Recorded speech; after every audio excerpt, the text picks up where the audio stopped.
ಅದೇ ಬಿಡದಿ ಟೌನ್ಶಿಪ್ ವಿಚಾರಕ್ಕೆ ಜಟಾಪಟಿ ಜೋರ ಆಗ್ತದೆ. ನಿನ್ನೆ ಖಾಲಿ ಚೇರ್ ಹಾಕಿ ಪ್ರದರ್ಶನ ಮಾಡಿದ್ದಾರೆ. ಯಾರು ಮಾಡಿರೋರು? ಕುಮಾರಸ್ವಾಮಿ ಆಹ್ವಾನ ನೋಡಿದ್ರಲ್ಲ ನೀವೇನೇ ನಿನ್ನೆ.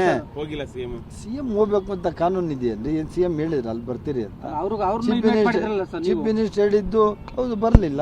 ಚೀಫ್ ಮಿನಿಸ್ಟರ್ ಹೇಳಿದ್ರು ವಿಧಾನಸೌಧ ಯಾವುದಾದ್ರೂ ಬೀದಿಲಿ ಕೂತ್ಕೊಂಡು ಯಾವುದಾದ್ರೂ ಯೋಜನೆಗಳ ಬಗ್ಗೆ ಚರ್ಚೆ ಮಾಡೋಕ್ಕಾಗ್ತದಾ? ಪ್ರಜಾಪ್ರಭುತ್ವದಲ್ಲಿ ಇದೆಲ್ಲ ಅಸಾಧ್ಯ. ನಮ್ಮ ಮುಖ್ಯಮಂತ್ರಿಗಳು ಹೇಳಿದರು, ಸನ್ಮಾನ್ಯ ಕೇಂದ್ರ ಮಂತ್ರಿಗಳಾದ ಕುಮಾರಸ್ವಾಮಿ ಅವರಿಗೆ ಬನ್ನಿ ವಿಧಾನಸೌಧದಲ್ಲಿ ಇದ್ರ ಬಗ್ಗೆ ಚರ್ಚೆ ಮಾಡಿ, ಇದು ಪ್ರಸ್ತುತನ ಅಪ್ರಸ್ತುತನ ಈ ಯೋಜನೆ ಅಂತ ಹೇಳಿದರು. ಆದರೆ ಅವ್ರು ಬರಲಿಲ್ಲ. ಆದರೆ ಅಲ್ಲಿ ವಿತೌಟ್ ಇದು ಹೋಗಿದ್ದಾರೆ.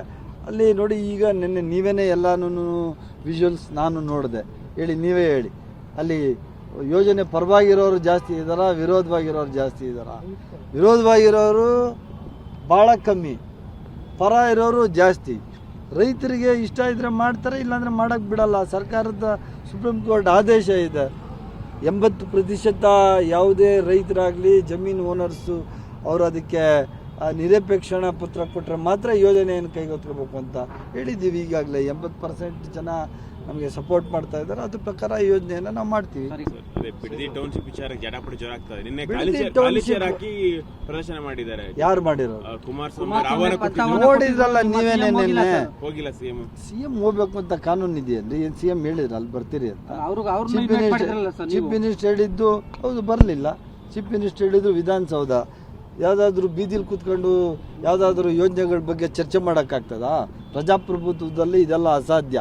ನಮ್ಮ ಮುಖ್ಯಮಂತ್ರಿಗಳು ಹೇಳಿದರು, ಸನ್ಮಾನ್ಯ ಕೇಂದ್ರ ಮಂತ್ರಿಗಳಾದ ಕುಮಾರಸ್ವಾಮಿ ಅವರಿಗೆ ಬನ್ನಿ ವಿಧಾನಸೌಧದಲ್ಲಿ ಇದ್ರ ಬಗ್ಗೆ ಚರ್ಚೆ ಮಾಡಿ, ಇದು ಪ್ರಸ್ತುತನ ಅಪ್ರಸ್ತುತನ ಈ ಯೋಜನೆ ಅಂತ ಹೇಳಿದರು. ಆದರೆ ಅವ್ರು ಬರಲಿಲ್ಲ. ಆದರೆ ಅಲ್ಲಿ ವಿತೌಟ್ ಇದು ಹೋಗಿದ್ದಾರೆ. ಅಲ್ಲಿ ನೋಡಿ, ಈಗ ನಿನ್ನೆ ನೀವೇನೇ ಎಲ್ಲನೂ ವಿಜುವಲ್ಸ್ ನಾನು ನೋಡಿದೆ. ನೀವೇ ಹೇಳಿ, ಅಲ್ಲಿ ಯೋಜನೆ ಪರವಾಗಿರೋರು ಜಾಸ್ತಿ ಇದ್ದಾರಾ, ವಿರೋಧವಾಗಿರೋರು ಜಾಸ್ತಿ ಇದ್ದಾರಾ? ವಿರೋಧವಾಗಿರೋರು ಭಾಳ ಕಮ್ಮಿ, ಪರ ಇರೋರು ಜಾಸ್ತಿ. ರೈತರಿಗೆ ಇಷ್ಟ ಇದ್ದರೆ ಮಾಡ್ತಾರೆ, ಇಲ್ಲಾಂದರೆ ಮಾಡೋಕ್ಕೆ ಬಿಡಲ್ಲ. ಸರ್ಕಾರದ ಸುಪ್ರೀಂ ಕೋರ್ಟ್ ಆದೇಶ ಇದೆ.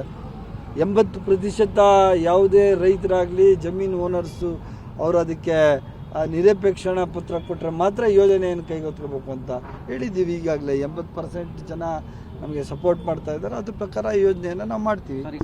ಬಿಡದಿ ಟೌನ್ಶಿಪ್ ವಿಚಾರಕ್ಕೆ ಜಟಾಪಟಿ ಜೋರ ಆಗ್ತದೆ. ನಿನ್ನೆ ಖಾಲಿ ಚೇರ್ ಹಾಕಿ ಪ್ರದರ್ಶನ ಮಾಡಿದ್ದಾರೆ. ಯಾರು ಮಾಡಿರೋರು? ಕುಮಾರಸ್ವಾಮಿ ಆಹ್ವಾನ ನೋಡಿದ್ರಲ್ಲ ನೀವೇನೇ ನಿನ್ನೆ. ಹೋಗಿಲ್ಲ ಸಿಎಂ ಹೋಗ್ಬೇಕು ಅಂತ ಕಾನೂನು ಇದೆಯಲ್ರಿ. ಏನ್ ಸಿಎಂ ಹೇಳಿದ್ರ ಅಲ್ಲಿ ಬರ್ತೀರಿ ಅಂತ? ಚೀಫ್ ಮಿನಿಸ್ಟರ್ ಹೇಳಿದ್ದು ಹೌದು, ಬರಲಿಲ್ಲ. ಚೀಫ್ ಮಿನಿಸ್ಟರ್ ಹೇಳಿದ್ರು ವಿಧಾನಸೌಧ ಯಾವುದಾದ್ರೂ ಬೀದಿಲಿ ಕೂತ್ಕೊಂಡು ಯಾವುದಾದ್ರೂ ಯೋಜನೆಗಳ ಬಗ್ಗೆ ಚರ್ಚೆ ಮಾಡೋಕ್ಕಾಗ್ತದಾ? ಪ್ರಜಾಪ್ರಭುತ್ವದಲ್ಲಿ ಇದೆಲ್ಲ ಅಸಾಧ್ಯ. ನಮ್ಮ ಮುಖ್ಯಮಂತ್ರಿಗಳು ಹೇಳಿದರು, ಸನ್ಮಾನ್ಯ ಕೇಂದ್ರ ಮಂತ್ರಿಗಳಾದ ಕುಮಾರಸ್ವಾಮಿ ಅವರಿಗೆ ಬನ್ನಿ ವಿಧಾನಸೌಧದಲ್ಲಿ ಇದ್ರ ಬಗ್ಗೆ ಚರ್ಚೆ ಮಾಡಿ, ಇದು ಪ್ರಸ್ತುತನ ಅಪ್ರಸ್ತುತನ ಈ ಯೋಜನೆ ಅಂತ ಹೇಳಿದರು. ಆದರೆ ಅವ್ರು ಬರಲಿಲ್ಲ. ಆದರೆ ಅಲ್ಲಿ ವಿತೌಟ್ ಇದು ಹೋಗಿದ್ದಾರೆ. ಅಲ್ಲಿ ನೋಡಿ, ಈಗ ನಿನ್ನೆ ನೀವೇನೇ ಎಲ್ಲನೂ ವಿಜುವಲ್ಸ್ ನಾನು ನೋಡಿದೆ. ನೀವೇ ಹೇಳಿ, ಅಲ್ಲಿ ಯೋಜನೆ ಪರವಾಗಿರೋರು ಜಾಸ್ತಿ ಇದ್ದಾರಾ, ವಿರೋಧವಾಗಿರೋರು ಜಾಸ್ತಿ ಇದ್ದಾರಾ? ವಿರೋಧವಾಗಿರೋರು ಭಾಳ ಕಮ್ಮಿ, ಪರ ಇರೋರು ಜಾಸ್ತಿ. ರೈತರಿಗೆ ಇಷ್ಟ ಇದ್ದರೆ ಮಾಡ್ತಾರೆ, ಇಲ್ಲಾಂದರೆ ಮಾಡೋಕ್ಕೆ ಬಿಡಲ್ಲ. ಸರ್ಕಾರದ ಸುಪ್ರೀಂ ಕೋರ್ಟ್ ಆದೇಶ ಇದೆ.